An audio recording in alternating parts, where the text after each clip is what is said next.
The American Civil War, which raged from 1861 to 1865, was a cataclysmic conflict born from decades of mounting tensions over slavery, states' rights, and the balance of political power between the North and South.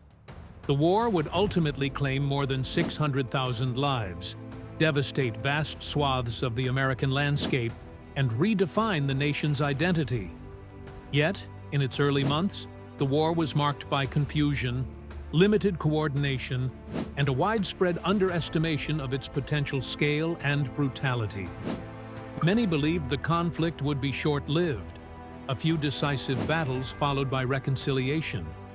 That illusion was shattered as the first year unfolded with bloodshed and chaos. Battles such as Bull Run, Wilson's Creek, and Fort Donelson revealed the grim reality of modern warfare industrial technologies. Rifled firearms and massive armies clashed in engagements that left thousands dead and wounded. Soldiers on both sides, many of whom had never seen combat, were thrust into a maelstrom of violence. Letters from Union and Confederate troops described the horror of battle, the deafening roar of cannon fire, and the cries of the wounded echoing across fields soaked in blood. While the Eastern Theater, particularly Virginia, saw the bulk of early fighting, Union leadership recognized that the key to defeating the Confederacy lay in the Western Theater, a vast region encompassing Kentucky, Tennessee, Mississippi, and beyond. This area was rich in resources, crisscrossed by vital railways and rivers, and home to agricultural centers essential to the Southern war effort.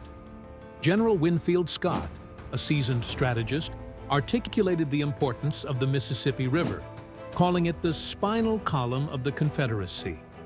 "Control the river," he said, "and we sever the South." His Anaconda Plan proposed a methodical strangulation of the Southern economy through blockades and control of the Mississippi. To implement this strategy, Union forces needed to penetrate deep into Confederate territory and seize key strongholds. Fort Henry on the Tennessee River and Fort Donelson on the Cumberland River were among the first objectives. These forts guarded the heartland of Tennessee and were critical to the South's defensive posture. In early 1862, Major General Ulysses S. Grant emerged as one of the Union's most aggressive and effective commanders. Leading the Army of the Tennessee, Grant coordinated with Navy Flag Officer Andrew Foote to launch a joint land and water offensive against Forts Henry and Donelson. Fort Henry fell quickly on February 6th, its defenses overwhelmed by naval bombardment and a swift ground assault. Fort Donelson, however, presented a greater challenge. The Confederate defenders, numbering over 16,000, resisted fiercely. After days of brutal fighting, Grant encircled the fort and demanded unconditional and immediate surrender, a phrase that would earn him the nickname Unconditional Surrender Grant. The victory at Donelson was a turning point. It marked the first major Union triumph of the war, resulted in the capture of over 12,000 Confederate soldiers, and opened the path to Nashville. General Don Carlos Buell's Army of the Ohio occupied the city on February 25th, further solidifying Union control in the region. The twin victories at Fort Henry and Donelson were catastrophic for the Confederacy. Not only did they result in substantial losses of men and materiel, but they also exposed Tennessee's interior to Union invasion. Panic spread across the South as cities such as Memphis and Corinth suddenly appeared vulnerable. Confederate morale plummeted, and the myth of Southern invincibility was shattered. Grant, now commanding a force of 44,000 men, began moving deeper into Tennessee. By early March, his troops reached Pittsburgh Landing along the Tennessee River. This location offered a valuable base of operations for further advances toward Corinth, Mississippi, a major rail hub and vital Confederate stronghold. Grant ordered his forces to camp and await reinforcements from Buell's Army of the Ohio, which was marching overland from Nashville with around 16,000 additional troops. The plan was to combine their forces and launch a major offensive toward Corinth, thereby severing Confederate rail lines and further fracturing their logistical capability. Despite the strategic significance of Pittsburgh Landing, Grant did not entrench his army or establish strong picket lines. This lack of defensive preparation would have dire consequences. The Union threat to Corinth could not be ignored. In response, the Confederate government ordered the consolidation of multiple field armies into a single force, the Army of Mississippi, commanded by General Albert Sidney Johnston, one of the South's most respected officers. Johnston, reinforced by troops under General P.G.T. Beauregard, amassed approximately 55,000 men at Corinth. These troops came from across the Confederacy, and many were raw recruits, poorly trained, poorly equipped, and untested in battle. Johnston understood that time was against him. If Grant and Buell were allowed to unite, they would easily outnumber and outmaneuver his army. Therefore, Johnston devised an ambitious and risky plan. He would launch a surprise attack on Grant's encampment before Buell could arrive, drive the Union Army away from the river, and destroy it in detail. The Confederate Army began its march on April 3, 1862, but the movement was hampered by heavy rain, poor roads, and inexperience. What was intended to be a swift three-day march turned into a sluggish crawl. Units became separated, bogged down, and confused. The men, many of whom were underfed and carrying outdated flintlocks, arrived near Pittsburgh Landing exhausted and disorganized.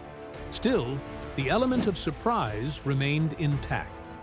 Incredibly, the Union Army remained unaware of the Confederate advance. Grant had explicitly told his subordinates to avoid provoking a general engagement until Buell arrived, and therefore had not posted advance scouts or patrols deep into the surrounding countryside. Despite signs of enemy movement and even occasional skirmishes, Union leadership failed to recognize that a massive Confederate force was just hours away from launching one of the largest assaults of the war. In the early morning hours of April 6th, the Confederate Army surged out of the woods and descended upon the sleeping Union camps. The attack caught thousands of Union soldiers completely off guard. Many were still in their tents or preparing breakfast when musket fire and artillery exploded around them. "Form ranks! To arms!" shouted Union officers as chaos erupted. The fighting quickly spread across a wide front centered near a small log church called Shiloh Meeting House, a site that would lend its name to the battle.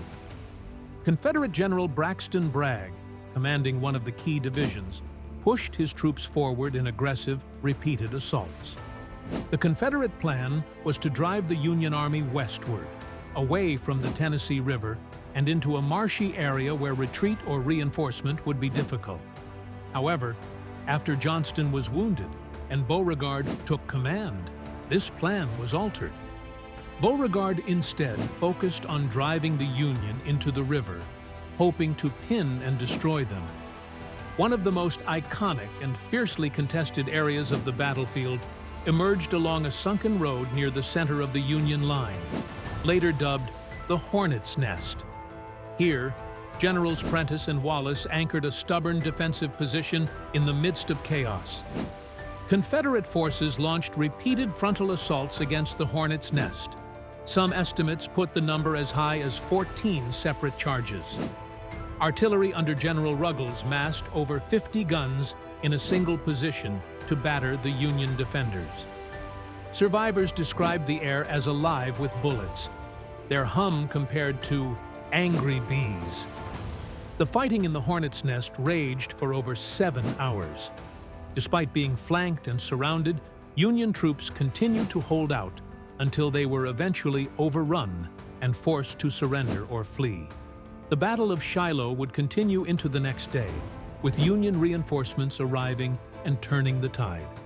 The cost was staggering, over 23,000 casualties, making it the bloodiest battle in American history up to that point. The scale of the carnage shocked the nation and dispelled any remaining illusions about the war's duration or severity. Letters from soldiers described the battlefield as a charnel house, with bodies strewn across fields and the wounded crying out for help. Civilians, too, were affected. Families waited anxiously for news, and newspapers carried harrowing accounts of the slaughter. The war had entered a new phase one of total commitment and unrelenting violence.